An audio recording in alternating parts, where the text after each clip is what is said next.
नमस्कार विद्यार्थी मित्रांनो, स्वागत आहे तुमचं जिद्दी एम-पी-एस-सी या यूट्यूब चॅनलवरती. तर हल्ली एम-पी-एस-सीने ना करंट अफेअर्सला खूपच सिरियसली घेतलेलं आहे. करंट अफेअर्सवरती भरपूर सारे प्रश्न आयोग विचारतं. तसंच पोलीस भरतीमध्ये सुद्धा खूप सारे प्रश्न करंटशी रिलेटेड विचारतात. त्यामुळे आपण वर्षभरामध्ये जे काही इम्पॉर्टंट प्रश्न झाले आहेत, ते आपण या व्हिडिओमार्फत कव्हर करणार आहोत. तुम्हाला आणखीन व्हिडिओ असले पाहिजे असेल तर नक्की कमेंट करा. तर चला मग व्हिडिओस सुरुवात करूया. फेब्रुवारी 2024मध्ये 58व्या क्रमांकाचे ज्ञानपीठ पुरस्कार गुलजार आणि रामभद्राचार्य यांना जाहीर झाला. सदर पुरस्कार कोणत्या वर्षाचे आहे असं त्यांनी विचारलेलं आहे. तर याचे योग्य उत्तर आहे 2023. दादासाहेब फाळके पुरस्कार प्राप्त व्यक्तीस किती रक्कम मिळते? तर याचे योग्य उत्तर आहे 15 लाख. जास्त मिळते, 15 लाख मिळतं. तर सुदर्शन सेतू पूलबद्दल विचारलेलं आहे. तर नक्की प्रश्न काय विचारलेला आहे? चुकीचे विधान ओळखायचं आहे आपल्याला. पहिला खाली बघायचं. चुकीचं विधान ओळखायचं आहे. तर यामध्ये उत्तर येतं ई, म्हणजे ऑप्शन नंबर 4. तर ई हे चुकीचं आहे सर्रास. बाकी सगळे हे योग्य आहेत.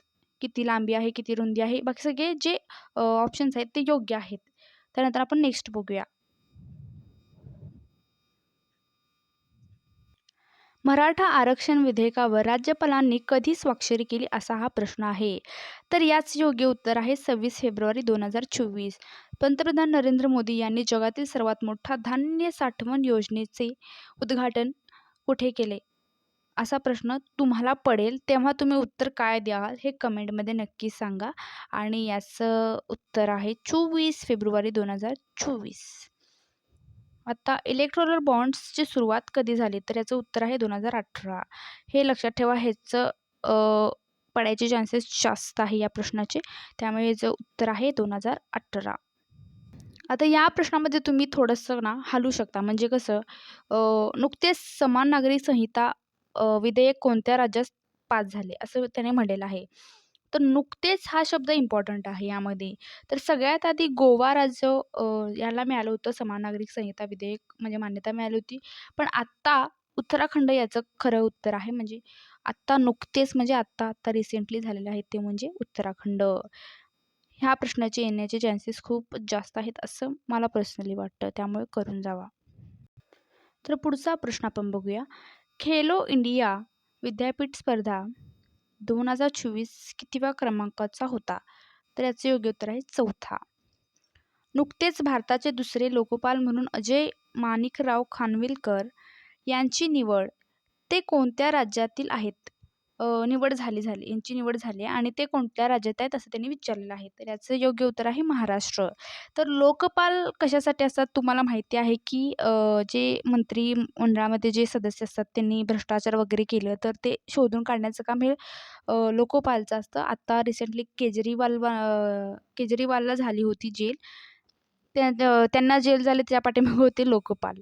त्यामुळे लोकपालचं हे काम असतं, हे लक्षात ठेवा. आणि हे नाव लक्षात ठेवा, अजय खानविलकर हे महाराष्ट्राचे होते, न्यायाधीश होते, हे उच्च न्यायालयाचे वकील पण होते. त्यामुळे हे लक्षात ठेवा तुम्ही. मी प्रश्नाच्या इन डिटेलमध्ये न जाता डायरेक्ट क्वेश्चन आन्सर्स घेत आहे, कारण खूप वेळ जाईल. तुम्हाला येतं असं मी गृहीत धरत आहे आणि डायरेक्ट सांगत आहे. आता पुढचा प्रश्न बघा. भारताच्या 4 गगनयान अंतराळवीरांचे नाव नुकतीच जाहीर करण्यात आली. यामध्ये उत्तर प्रदेशमधील राज्यातील 2 अंतराळवीर कोण आहेत? म्हणजे उत्तर प्रदेश राज्यातील ओळखायचं आहे की कोण आहेत खालीलपैकी? तर याचं योग्य उत्तर आहे अंगद प्रताप व शुभांशु शुक्ला. ओके, पुढचं. पुढचा प्रश्न. युवा क्रिकेट वर्ल्ड कप 2024 बाबत चुकीचे विधान ओळखायचं आहे. तर यामध्ये याचं उत्तर येतं श्रीलंका. हे चुकीचं विधान आहे. हे बाकी सगळे बरोबर आहेत. विजेता कोण आहे? तर ऑस्ट्रेलिया आहे. आणि ऑस्ट्रेलियाचे 4थ्यांदा युवा वर्ल्ड कप, म्हणजे 4थ्यांदा त्यांनी जिंकला. आणि उपविजेता भारत आहे. खूपच बाद तरीकेने आपण हारलो आहोत या स्पर्धेमध्ये, माहीतच असेल. तर आता खालचं बघूया. आतापर्यंत चंद्राच्या दक्षिण ध्रुवावरती दक्षिण ध्रुवीय प्रदेशावर किती देशाने यानाचे सॉफ्ट लँडिंग केलेलं आहे असं त्यांनी विचारलेलं आहे. तर याचं उत्तर आहे 2. त्यामध्ये भारत एक येतं आणि अनेक येतं. ते तुम्हाला कमेंट करायचं आहे, कारण तुम्ही कमेंट केला की मला जरा चांगलं वाटेल आणि तुमचा अभ्यास किती आहे हे सुद्धा कळेल. त्यानंतर आपण खालचा प्रश्न बघूया. मुख्यमंत्री माझी शाळा सुंदर शाळा अभियानात शासकीय गटात कोणत्या शाळेचा प्रथम क्रमांक आलेला आहे? जिल्हा परिषद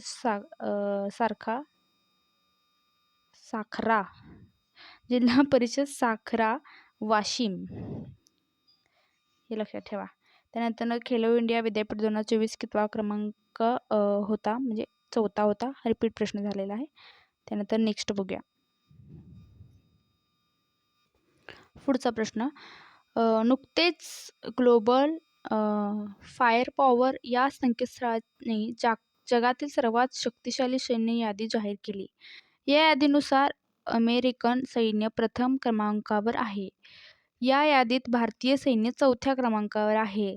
सैन्य क्रमवारीसाठी 144 दिवसांचे मूल्यांकन करण्यात आलेलं आहे.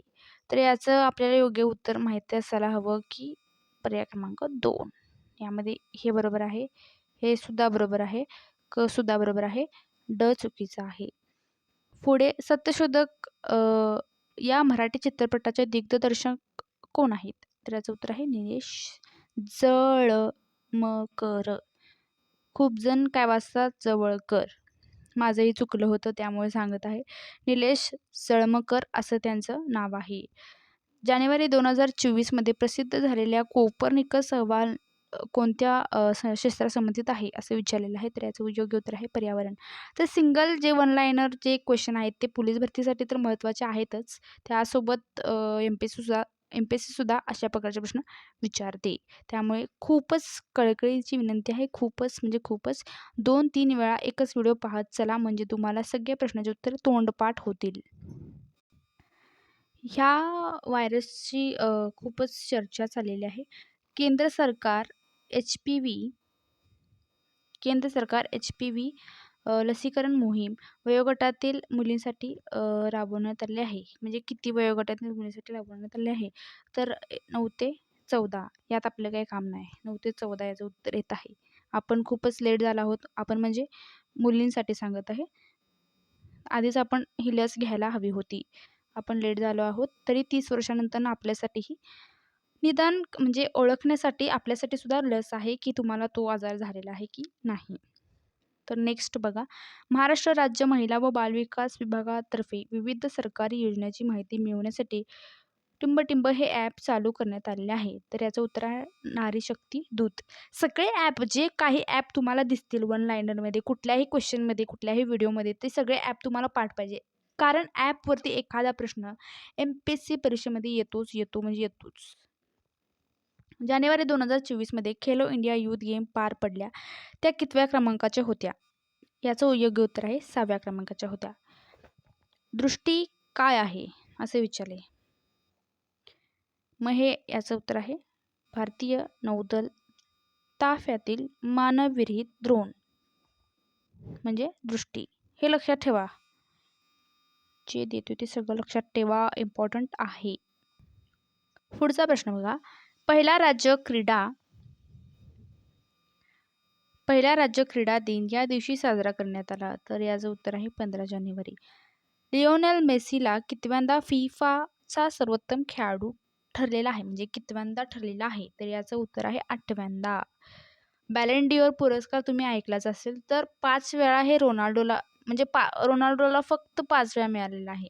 मेसीला किती वेळा मिळालेला आहे? 8व्यांदा मिळालेला आहे. हे सुद्धा लक्षात ठेवा. त्यानंतर राष्ट्रीय सांख्यिकी विभाग अहवालानुसार 2023-24 या विकास दर चालू आर्थिक वर्षात 7.3% वर गेलेला आहे, म्हणजे चालू आर्थिक विकास दर. आणि 2022-23 चा विकास दर 7.2% होता. तर हे दोन्ही पर्याय हे बरोबर आहेत. ऑप्शन थोडे मागे गेलेले आहेत, त्यामुळे तुम्हाला हे दोन्ही पर्याय बरोबर आहेत, लक्षात ठेवून घ्या. पुढचा प्रश्न बघा, जानेवारी 2024 मध्ये जानेवारी 2024 मध्ये मनोधैर्य योजनेचा विस्तार करण्यात आला. मनोधैर्य योजनेची सुरुवात 2012 मध्ये करण्यात आली.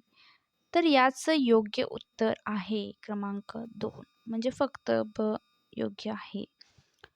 मोहम्मद यांना कामगार कायद्याचा भंग केल्याप्रकरणी न्यायालयाने 6 महिन्याची शिक्षा सुनावली आहे. महम्मद युसूफ कोणत्या देशाचे आहेत? आपल्याला जरी उत्तर येत नसलं तरी आपण एक लॉजिक लावू शकतो. आता महम्मद युसूफ हे बेसिकली जे मुसलमान असतात त्यांचं नाव असतं असं आणि श्रीलंकेमध्ये मुसलमानचा काही एवढा संबंध नाही. जपानचा काही संबंधच येत नाही आणि इराकचा काही संबंधच येत नाही असं मला वाटतं आणि आपण असं ऑप्शन 3 क्लिक करू शकतो. पुढचा प्रश्न, जानेवारी 2024 मध्ये हिट अँड रनच्या गुन्ह्यासाठी ट्रक चालकांनी आंदोलन केले होते. या गुन्ह्यात किती वर्षाचा सक्षम करावा ची शिक्षा होती? तर हिट अँड रनची केस तुम्हाला माहीतच असेल. आता आजकाल तर खूपच चर्चेमध्ये आहे की ती पुण्याची जी एकदम सुपर कारने टक्कर दिली होती, जे कपल्स होते ते डेड झालेले आहेत. तसंच हिट अँड रन म्हणजे काय? एखाद्याला मारून पळून जाणे असं. तर यासाठी उत्तर याचं काय आहे? 10 वर्ष शिक्षा कारावास आहे. पुढचा प्रश्न बघा, जानेवारी 2023 मध्ये कितव्या क्रमांकाची अखिल भारतीय पीठासीन अधिकार परिषद मुंबई येथे पार पडली? तर याचं योग्य उत्तर आहे क्रमांक 3 ऑप्शन 84. 2024चा 69वा फिल्मफेअर पुरस्कार सोहळा कोठे पार पाडण्यात आला? याचं उत्तर आहे गांधीनगर. गांधीनगर आहे गुजरातची राजधानी. तिथे हा अवॉर्ड पार पाडण्यात आला. अशोक सराफ यांना मिळालेला महाराष्ट्र भूषण पुरस्कार कोणत्या वर्षाचा आहे? 2023चा आहे. पोलीस भरतीवाल्यांना विचारू शकतात की महाराष्ट्र भूषण पुरस्कार यावेळेचा कोणाला मिळालेला आहे? तर याचं उत्तर आहे अशोक सराफ. म्हणजे एका प्रश्नातून तुमचे 2 प्रश्न कव्हर होऊ शकतात. महाराष्ट्र भूषण पुरस्कार, अशोक सराफ. असा सुद्धा प्रश्न बनू शकतो की आताचा जो फिल्मफेअर पुरस्कार होता तो कितवा होता? तर 69वा होता. हा लक्षात ठेवा. तर पुढचा प्रश्न बघूया.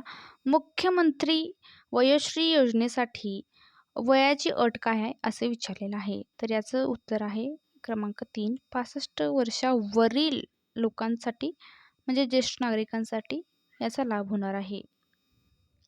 त्यानंतर भारतात एकूण किती रामसर स्थळे आहेत? यावर खूपदा प्रश्न विचारण्यात आलेला आहे.